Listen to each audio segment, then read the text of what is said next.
Welcome to Cindy Connects. Today, my special guest is Dean Tanella. Welcome, Dean. I'm so glad that you're here. Thank you, Cindy. Thanks for having me. Oh, I'm just excited to hear what you've got to share with us today.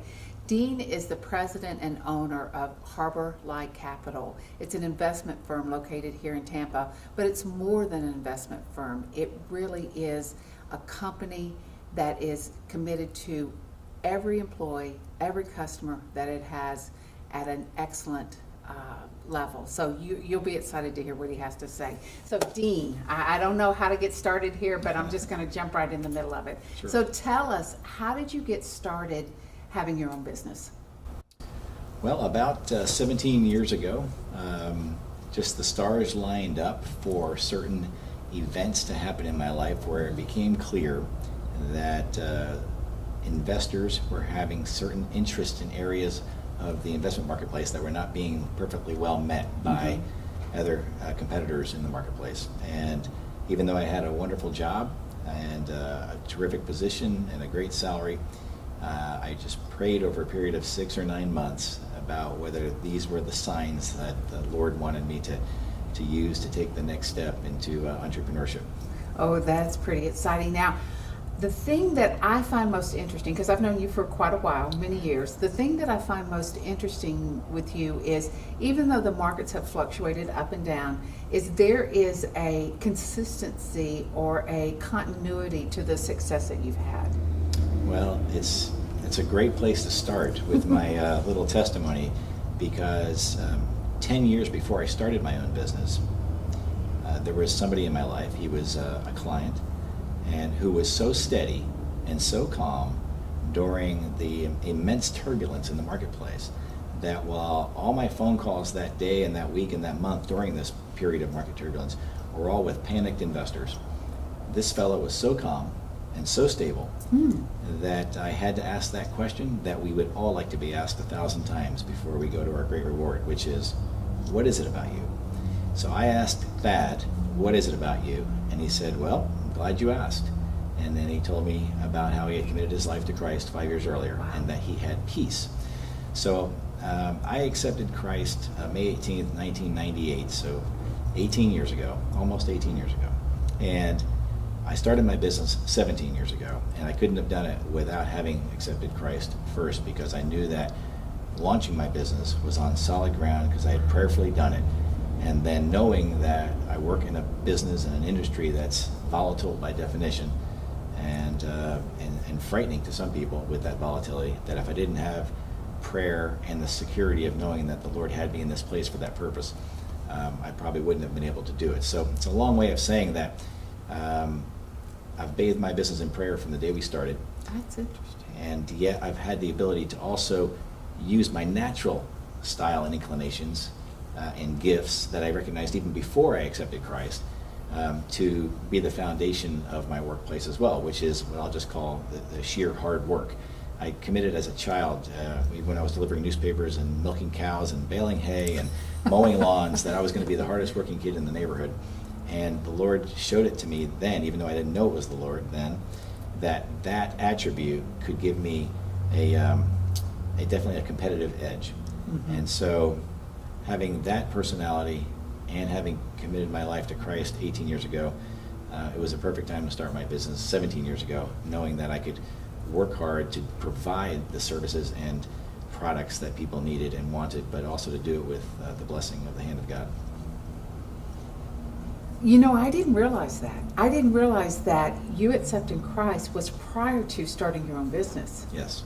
Because I know the testimony that you have about that day that you and Diane together did that, your wife, but I did not put the timeline together. So out of that, one of the things I wanted to ask you, what would you consider the keys to your success over these 17 years?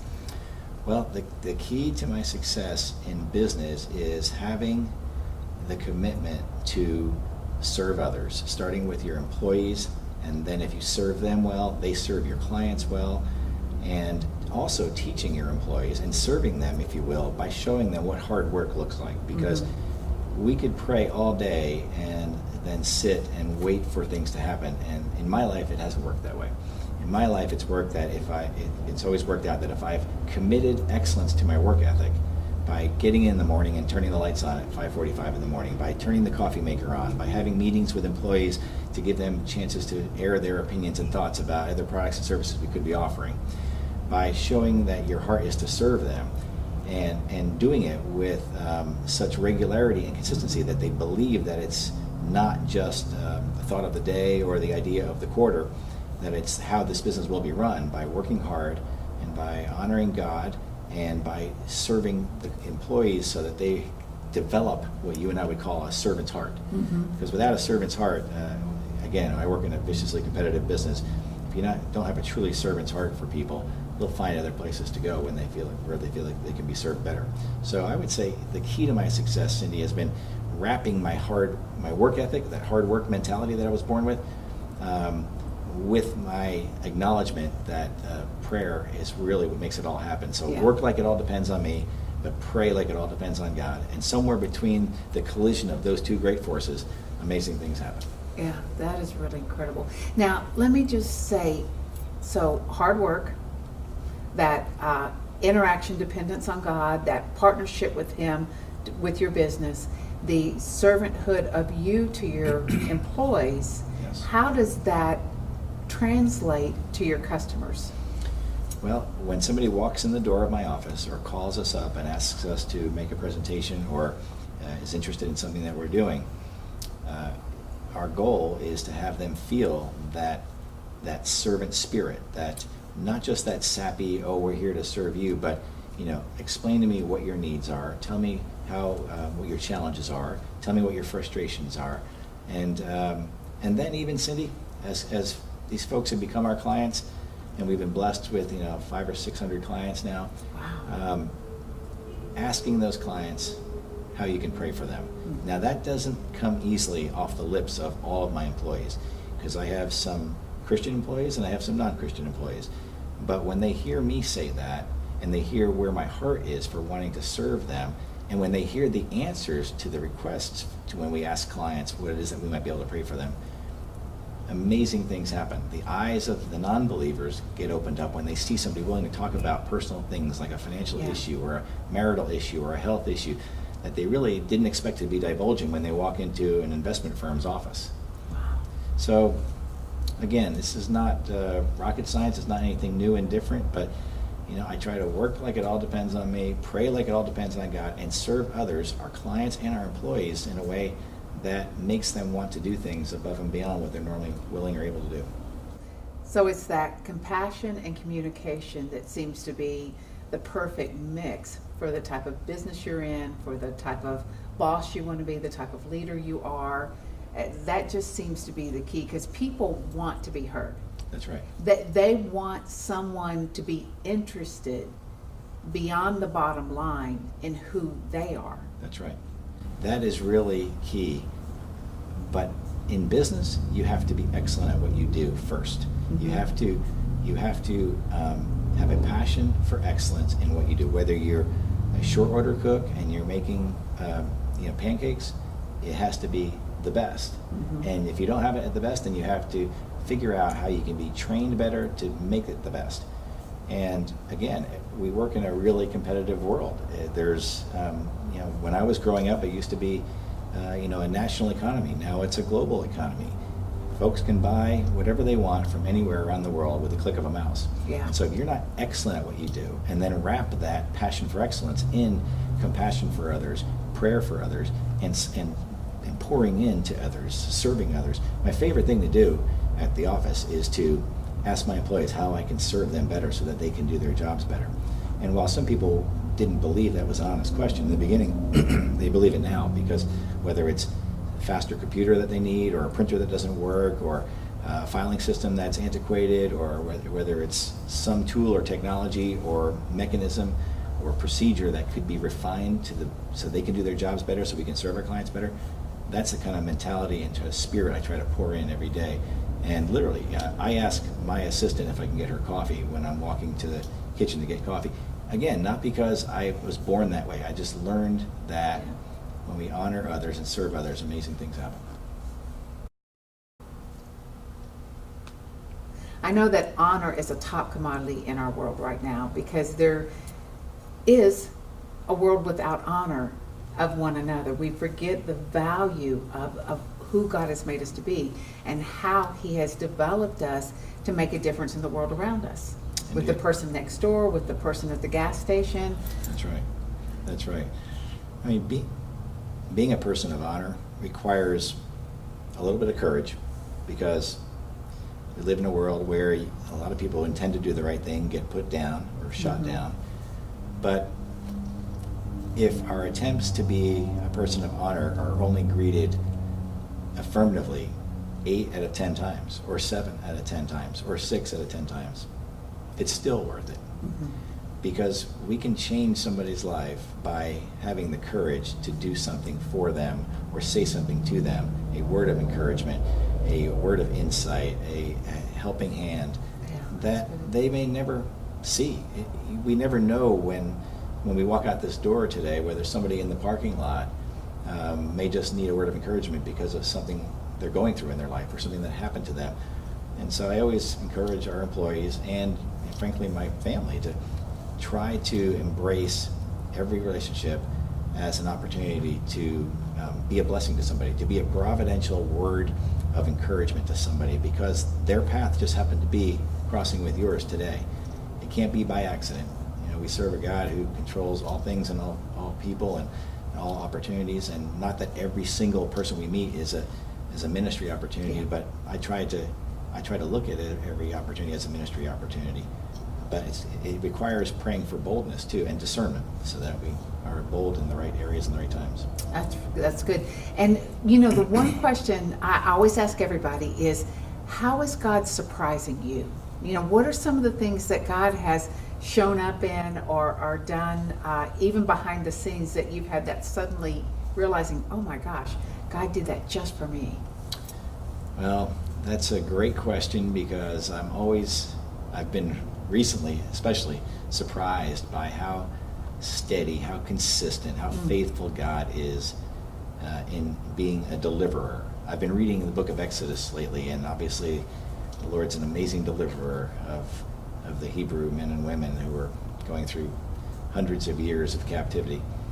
But in my life, I look back on episodes that I may not have realized were deliverance, but when I look back on it, I see even from before I had committed my life to Christ, the deliverance episodes in my life. Even after I started my business, which was after I accepted Christ, my 4 or 5 years into my business, I ran into a gigantic business hurdle. I had a business crisis going on, which turned into a financial crisis, which turned into a marriage crisis. And I look back on that, it was probably the most difficult time of my life. But God surprised me by putting people in my life and circumstances in my life and opportunities in my life, which were a little different from what I was praying for. As far as I was praying for deliverance to turn left, and all of a sudden a deliverance opportunity to turn right shows up, and I'm like, well, I really want to turn left. But then you realize, okay, that's the hand of God trying to nudge me this way. And I look back, and while it took 4 or 5, maybe even 6 years to recover from those crises, it was God's faithful hand. He was steady on me.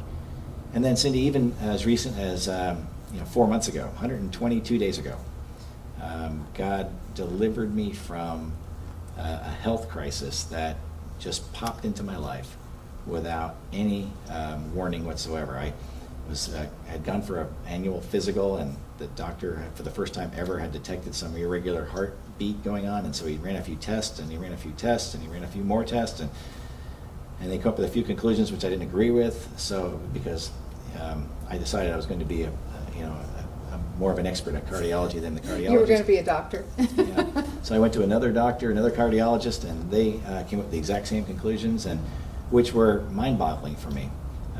That I have coronary artery disease, and I have blockage in an area of my heart. In fact, 12 blockages throughout my heart, but 2 in areas of my heart that create sudden cardiac death for most people. And I learned that there are 330,000 men in America who die every year from sudden cardiac death from the exact same symptoms that I had. And for some reason, God knocked on the door of my life, had me go for my annual physical at a time when it was within weeks, according to these doctors, of a potential fatal event happening in my life. And yet I got to be one of the people who can sit here and talk about it as opposed to the thousands of other people who just have sudden cardiac death, don't know they have a cardiac issue, and just die from it and leave their families and their jobs and loved ones behind. And so it brings a tear to my eye to think how faithful God is. Why did he pick me to be delivered from this particular fate?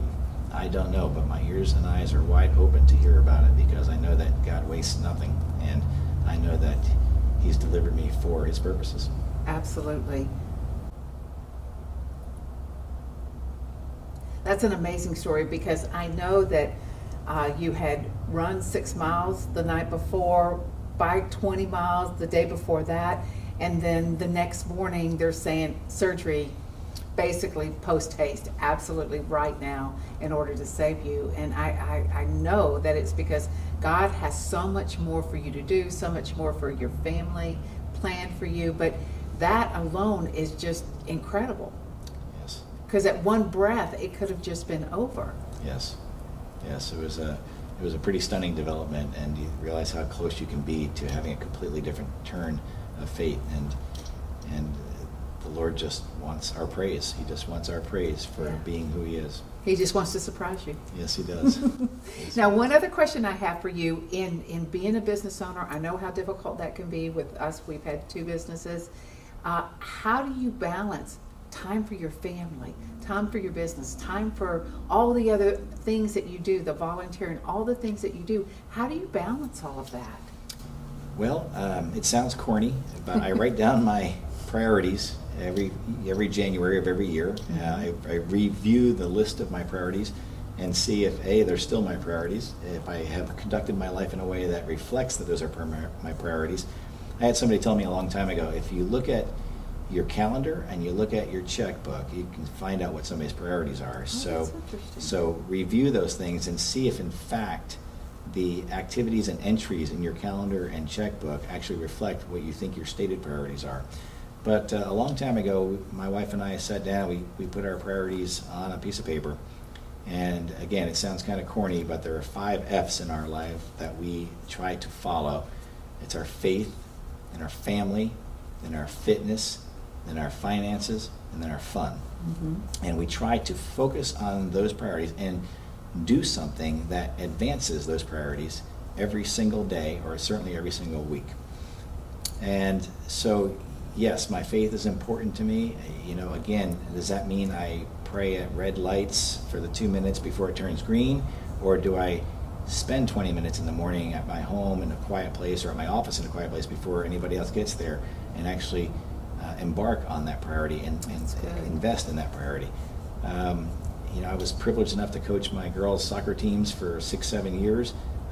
I told, before I started my business, and I wasn't my own boss, I had to tell my boss, I don't mind getting in at 5:30 or 6 in the morning, but I'll be leaving at 4 p.m.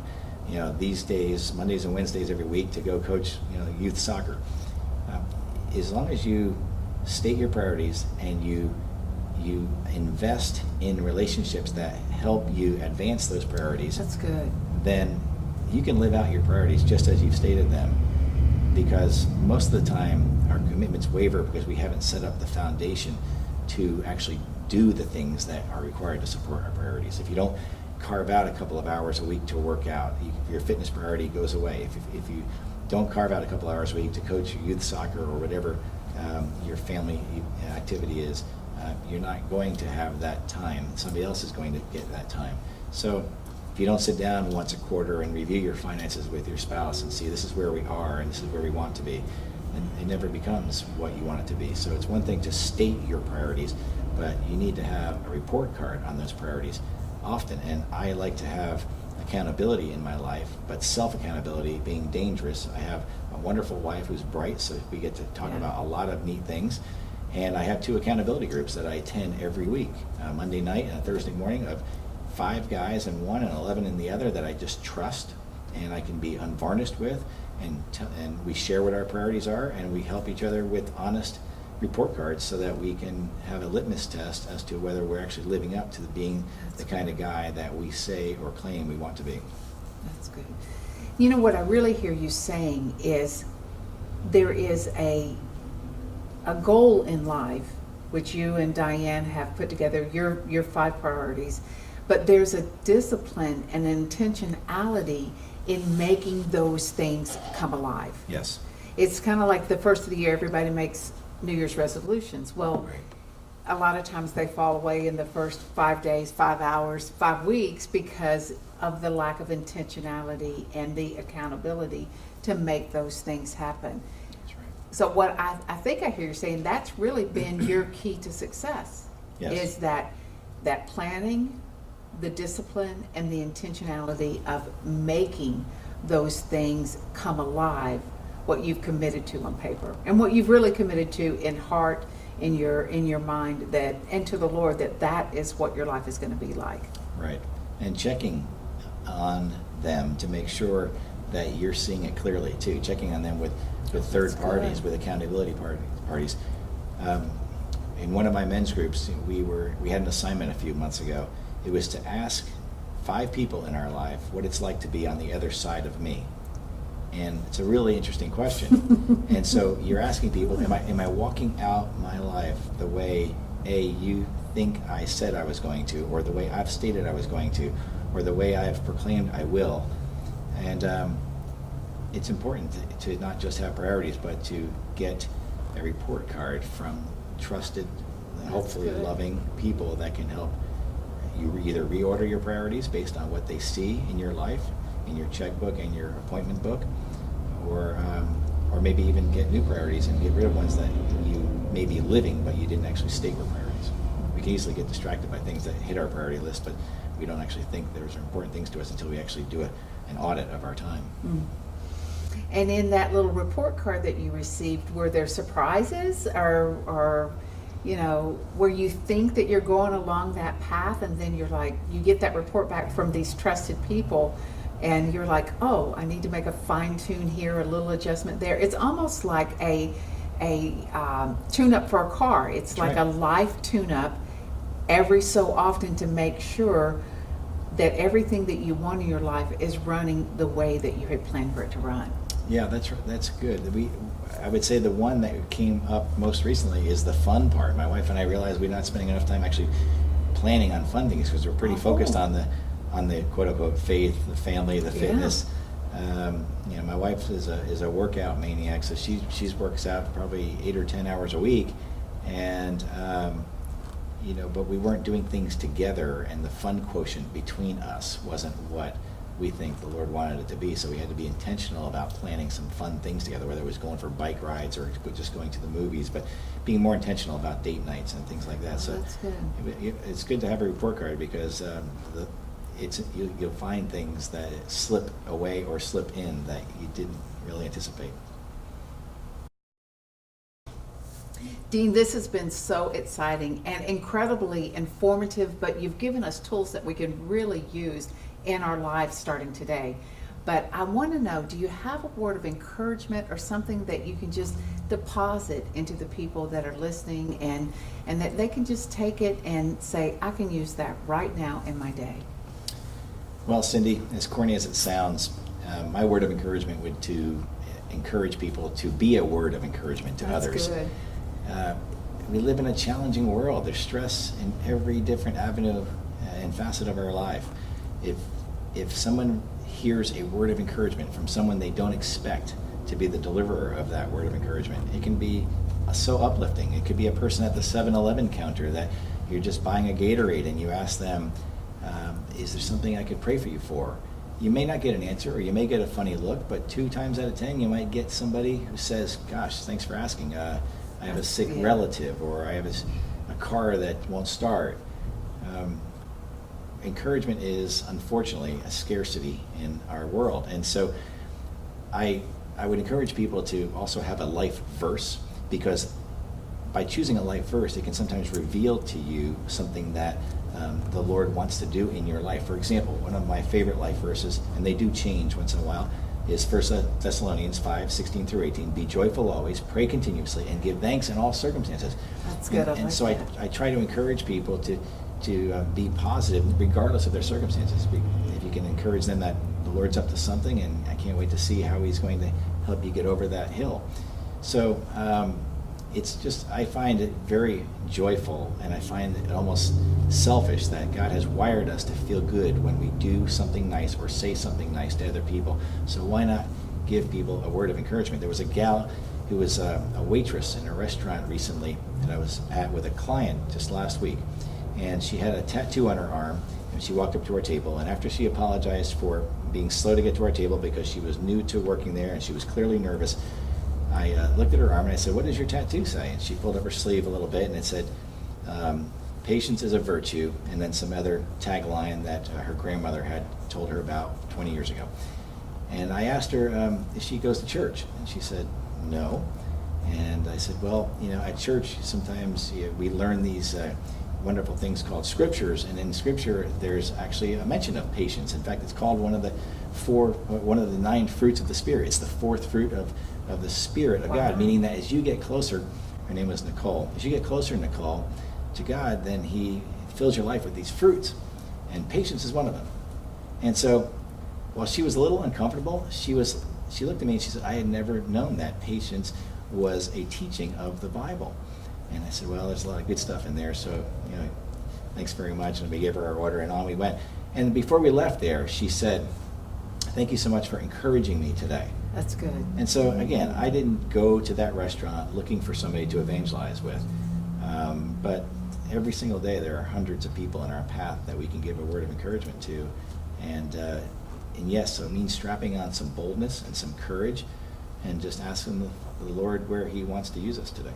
That is really good. Oh, what a great piece of not only advice, but a testimony to go with being an encouragement to other people, just releasing those words of encouragement. Thank you so much for Dean for being with us today. It was a pleasure and full of lots of good stuff. So I appreciate you guys being here today. When you listen to the different elements, not only the keys to success, which not only go for your business, but can be applied to your life, but those 5 elements of really being able to capture what's important to you, what are your priorities, and what you're going to set your intentionality and your disciplines for. I think when you grab a hold of that and begin to implement it in your life, you will see the things that you long for start coming to light because you have a successful pattern to follow. So have a great day. We just love you guys. We love you being a part of our interview series. Join us next week for Cindy Connects with Robert Salerden. And Dean, we just love you, and so glad that you're here with us today. Thank you, Cindy. Thanks for having me.